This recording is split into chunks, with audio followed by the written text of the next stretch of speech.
Hi, I'm Sherelle Whitney, founder of Lift Performance Solutions. Thanks for joining me to share these little lifts that we are offering to our leaders and managers, practical tools that you can take away today to lift your leadership in you, your team, and your organisation.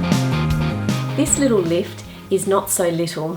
It's talking about how to have low performer conversations, and as much as I would try to get this into a 90-second snapshot for you, I think this one might be a little bit longer.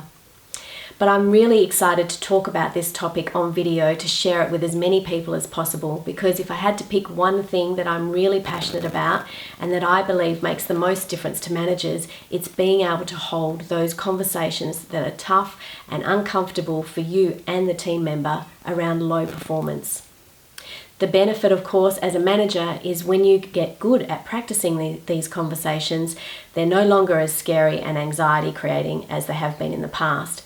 And even better, the team members learn that you have a standard process that you run these conversations with, and they know what to expect, and they know that you care enough to have that conversation. As I always say to managers, if you need a reason to have low performer conversations, think about the rest of your team that is carrying this low performer. This low performer isn't meeting the standard, and the rest of the team knows it. They're looking to you as the manager to do something about it, so this is your opportunity. This little lift breaks down our experience from the last 15 years on low performer conversations into 4 steps. And these 4 steps we have taken from the Studer-Group's model around high, middle and low, something that we run 2-day training workshops on in far more detail. But here it is in a little lift of 4 vital steps to confidently manage every low performer conversation.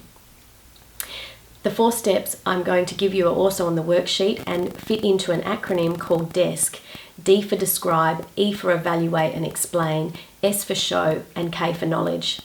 Before we look at the DESK acronym, there are 2 warnings that I want to share with you.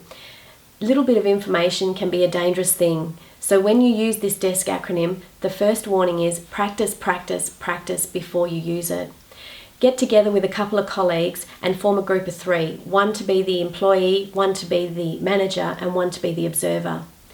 Write out what you're going to say using the DESK model and then practice it. Take your observer feedback and share it with each other. Make sure that you improve what you need to improve. Often this is non-verbal signals that are not supportive to the low performer conversation you want to have. And just make sure that you know how the conversation is going to flow in advance. The second warning is make sure you've talked to HR. As a manager, never have these conversations on your own. Check with your human resources area, explain to them what you're going to say, and talk to them about how they can support you in that process. Because often that team member that you've spoken to is going to make a path from your door to human resources to find out whether what you've said actually holds weight and can be supported. Make sure you get the values from HR of your organisation so you've got the values during the low performer conversation. So when you've done those 2 things, you've practiced and you've spoken to HR, then you're ready to use the 4-step process that we're sharing here in the little lifts, tips and tools. Step 1, describe. Describe what the behaviour is that is causing the issue. It might be that a staff member is turning up late to work on a regular basis. Evaluate and explain is step 2.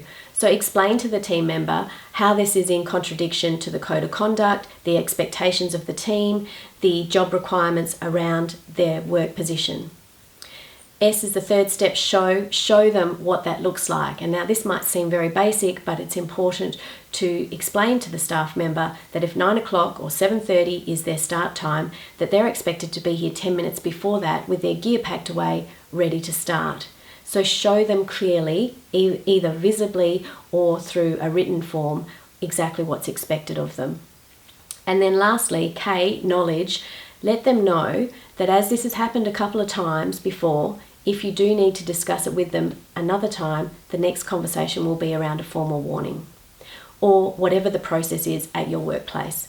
But give them the clear knowledge of what happens next if the performance doesn't improve.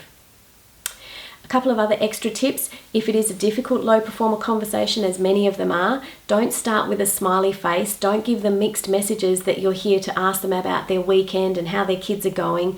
This is a performance conversation. It's not meant to be comfortable. It's going to be uncomfortable for you. It's going to be more uncomfortable for the low performer. So just relax and start with the business conversation straight up, saying this is what we're here to talk about today. It's specifically in relation to your punctuality. The second extra tip that I'd give is start by saying thank you. When the person comes into your office, say thanks for meeting with me. I know you don't have to thank them, you're the boss, but it creates a nice rapport and it shows that you are being gracious and also thankful that they have actually engaged with you and bothered to turn up. And lastly, I would take the time to explain to them at the start, how is this meeting going to run? If you've got a difficult low performer that likes to interrupt you all the time, it's important to say at the start, I'm going to talk for about 5 or 6 minutes just explaining what the performance issue is, and at the end you can ask me some questions. And if they do try to interrupt, you need to say with both your words and your body language, I need you to let me finish. So it shows very much during that low performer conversation that you are the manager and you are setting the ground rules and the parameters, or resetting them, to expect the performance you need from every team member, in particular this team member. If you have difficulty finishing the meeting, my last tip would be think about how you're going to finish the meeting. It might be standing up from your desk and shaking their hand and thanking them for coming. They may not have agreed with what you've said, but finish it off in a way that supports your personal values. It's very important to have a think about how you're going to finish that meeting. Otherwise you could find yourself in there for 2 hours and not knowing how to summarise or finish up the conversation. Remember to breathe, pace yourself, speak slower than you normally would. Don't join your sentences together with but or however, because these things then create negative messages to the listener. There's a lot of information to learn and practice, and I'd welcome you to come to one of LIFT's full-day leadership and management training around low performer conversations. But I hope this little lift around desk gives you some confidence to know where to start your conversations, and check out with HR what you need to do to make sure you're fully supported. Thanks for watching this video and choosing to learn with LIFT. If you found these tools and tips useful, please share them with your colleagues, your family and your friends. See you next time.